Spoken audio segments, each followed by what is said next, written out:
Este no es un crimen pasional contado a medias, ni mucho menos un titular exagerado. Es la reconstrucción de los hechos tal y como quedaron probados en una sentencia judicial en el país de España. Una cubana, un novio, hasta cierto punto un engaño, una silla y 118 puñaladas. Sean bienvenidos a un episodio más de esta sección titulada Expediente C, casos de la vida real.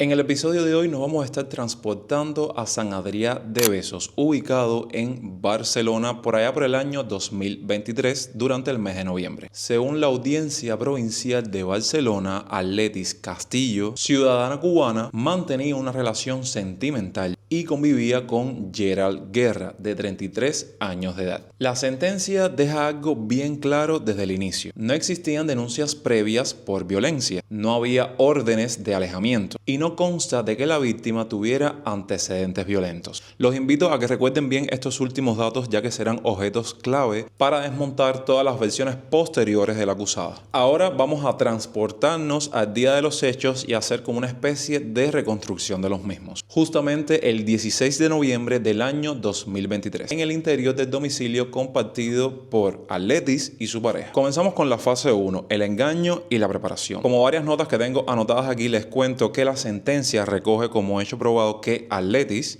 engañó a Gerald con el pretexto de un juego íntimo o sexual, algo que puede ser hasta cierto punto normal entre una pareja común. Los diferentes juegos que pueden existir dentro de las relaciones sexuales, los cambios de roles y todos esos aspectos que de cierta forma le dan dinamismo a esta parte de la relación de pareja. De esta manera logró que él se sentara en una silla y de esta manera permitiera que Atletis le atara las manos por detrás del cuerpo. Por supuesto, a partir de este momento, Gerald queda completamente inmovilizado, queda completamente indefenso y este punto fundamenta jurídicamente la alevosía. Fase 2. El ataque de la víctima. Una vez inmovilizado, Atletis inició una agresión con un arma blanca, asestándole a su marido 118 puñaladas. En la parte del caso tenemos recogido que entre las zonas afectadas se recogió el tórax, el abdomen, las extremidades y otras áreas vitales. El informe forense concluye lo siguiente: el ataque fue prolongado, no instantáneo.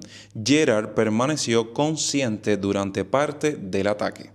No hubo defensa posible, evidentemente, al estar atado a una silla, y la muerte se produjo por shock hipovolémico, es decir, desangramiento masivo debido a todas las agresiones producidas por Atletis. Para el tribunal, el número y distribución de las heridas prueban lo siguiente: ensañamiento extremo causando un sufrimiento innecesario. Fase 3. El fallecimiento de Gerald. Gerald, por supuesto, al morir queda atado, queda sin posibilidad de huida y sin poder defenderse.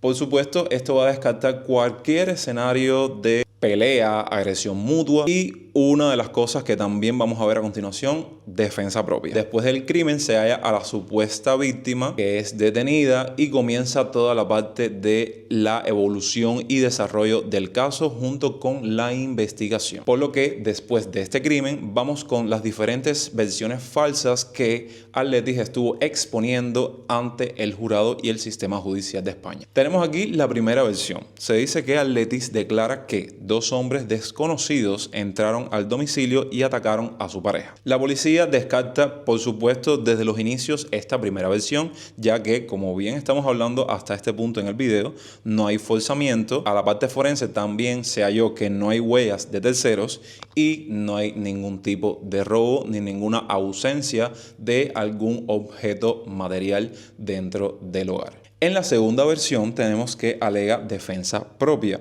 ya que intenta presentar a Gerald como agresor, algo que de cierta forma puede ser normal entre las parejas a la hora de que el hombre maltrate a su pareja, le dé golpes y toda esa serie de cosas que pueden llegar hasta el punto de ocurrir en términos más profesionales, lo que se conoce como un feminicidio, ya que el hombre por lo general le da golpes tan fuertes, la maltrata, la humilla y puede sin darse cuenta llegar a un homicidio de su mujer, y por eso es que utilizó esta versión que es bien común en algunas parejas hoy en día en cualquier parte del mundo. Por otro lado, tenemos que el tribunal desmiente totalmente esta versión y les comento el por qué.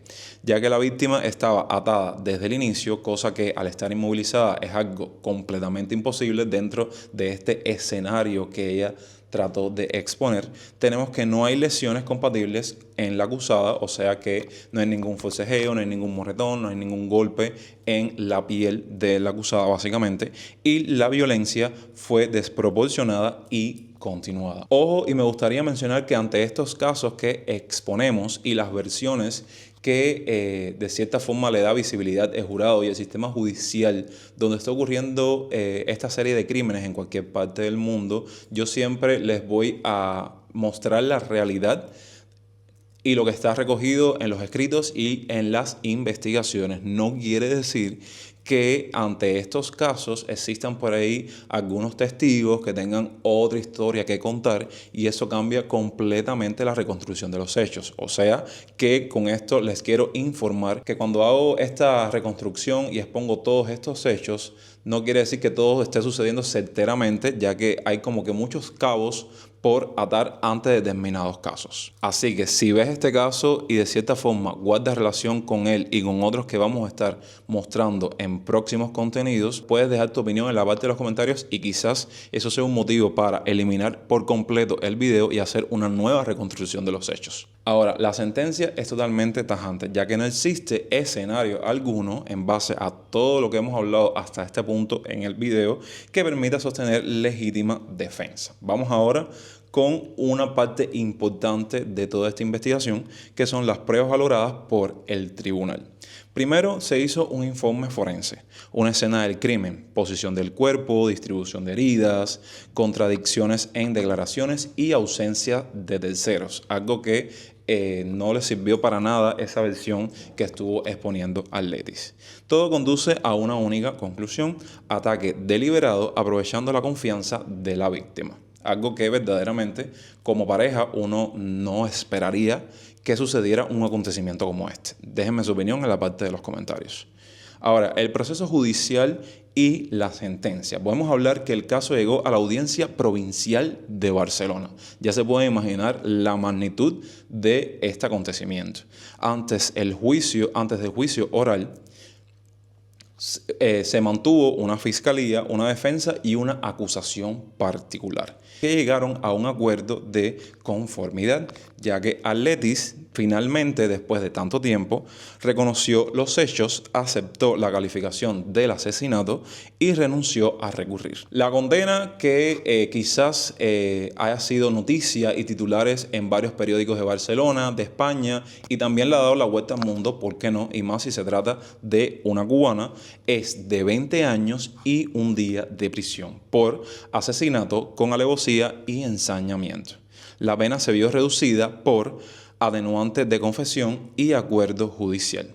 Sin ese acuerdo, la condena podría haber sido mayor. ¿Qué nos dice realmente este caso? Esto no fue un arrebato ni una discusión que se salió de control, como bien venimos justificando desde que comenzó este contenido. Según sentencia, hubo engaño previo, hubo planificación, hubo control absoluto y hubo violencia extrema y necesaria. Y por eso, en base a lo que menciona la sentencia, es por lo que les estuve comentando lo de que existan algunos cabos sin atar, algunos testigos que tengan algo para opinar o para ofrecer, que cambia completamente todos los acontecimientos. Pero bueno, eso es lo que hay recogido hasta este momento. Así concluimos este nuevo episodio o este nuevo expediente de la vida real. Un ejemplo o un acontecimiento que nos ayuda a reflexionar que la violencia no es necesario que ocurra en las calles o con un desconocido. Sin usted pensarlo y sin usted darse cuenta, puede llegar a ocurrir dentro de su mismo hogar y a raíz de la misma confianza, ya que por si usted no ha sacado la conclusión, esto se puede deber o el motivo por el cual Atletis llegó a este punto a raíz de una infidelidad, de una falta de respeto, de un exceso de confianza y todos esos detalles que de cierta forma las parejas tienen que tener bien marcadas, bien situadas en tiempo y espacio para no llegar a un punto como este. Aquí tengo una pequeña nota que estuvo recogiendo todos los acontecimientos relacionados con este caso y dice que la justicia habló. Los hechos quedaron probados y este crimen ya forma parte de los casos más brutales juzgados en Cataluña en los últimos años. De esta manera me despido sin antes pedirles a ustedes que si quieren contar alguna historia relacionada con todo lo que estamos recogiendo en esta nueva sección en el canal, él es libre de comentarla en la parte de los comentarios o de una manera más privada, porque sé que quizás algunas personas quieran exponer alguna historia de esta índole y no quieren que se sepan sus nombres, sus datos personales. Se puede hacer también de una manera anónima, que me escriban al DM de mis redes sociales o a través del correo que está apareciendo en pantalla. De esta manera me despido hasta el siguiente expediente. Recuerden que yo soy Yonix y hasta entonces, pura vida.